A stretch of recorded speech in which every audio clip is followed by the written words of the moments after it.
एक बार गौतम बुद्ध एक गांव में किसी धर्म सभा को संबोधित कर रहे थे। उसी गांव में एक बहुत गरीब आदमी भी रहता था और वह सभा में आने जाने वाले लोगों के चेहरे देखता था और सोचता था कि जब ये लोग जाते हैं तो इतने दुखी रहते हैं, लेकिन जब ये वापस आते हैं तो इनके चेहरे पर मुस्कुराहट होती है।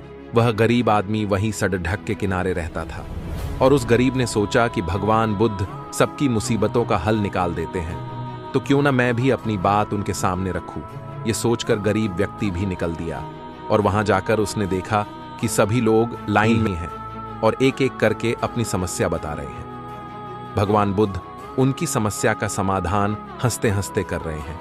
अब उस गरीब व्यक्ति की बारी आई और उसने महात्मा बुद्ध से कहा, भगवान, इस गांव में लगभग सभी खुश है, सबके पास पर्याप्त धन है, सुख है, फिर मैं ही क्यों गरीब हूं? आखिर मेरे पास ही कुछ भी क्यों नहीं है? इस पर भगवान बुद्ध ने मुस्कुराते हुए कहा, तुम गरीब इसलिए हो क्योंकि तुम किसी को कुछ देते नहीं हो। इस बात पर गरीब को बहुत आश्चर्य हुआ और भगवान से बोला, हे भगवान, मेरे पास देने के लिए कुछ भी नहीं है, फिर मैं कैसे किसी को कुछ दे सकता हूं?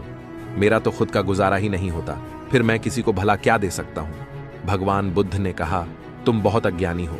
तुम्हारे पास देने के लिए बहुत कुछ है जिसे तुम पहचान नहीं पा रहे।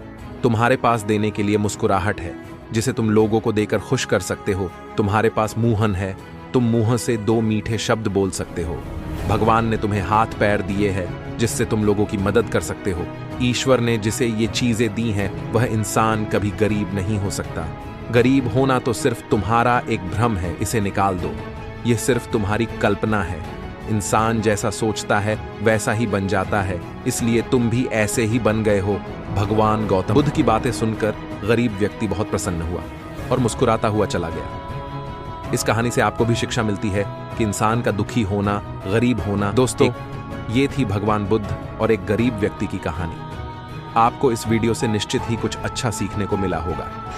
आपसे हाथ जोड़कर निवेदन है कि वीडियो को लाइक करके चैनल को सब्सक्राइब करें